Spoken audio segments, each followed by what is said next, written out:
Lamin Yamal Mesirga borady. Salamu alaykum oglanlar. Geçýäşi El Clasico tamam boldy. Yamal şeýdip öňünden gürlän oýunlaryna ýeňiş gazanyp bilenok. Oýun wagtynda aýtsak oýunyň birinji ýarymynda Yamal hiç ýagdaýda aktiv däldi. Men pikirim. İkinji ýarymda birinji garanda gowy oýnady. Ýöne karrierasynyň üstüne de gon ataka gidip bilmedi. Oýunyň ahyrynda da gördük Carvajalam el hereketi bilen Yamala bir zatlary diýdi.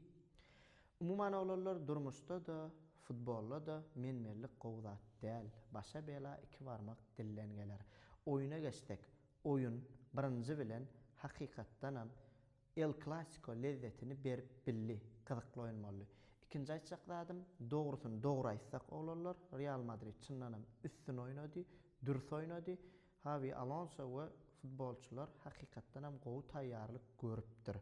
La Ligada Real Madrid soňky 10 duşlukda 9-njy ýeňişini gazandy. Şu adam birinjilikde barýa. Indi oglanlar, men Real Madridiň hem Barcelonanyň fanaty däl, neutral hökmünde Barcelonanyň fanatlaryna bir sorak bermekçi. Real Madridiň El Clasico'da ýanky gazanan 2-1 hasapdaky ýeňişine sizde bahana goýdumy?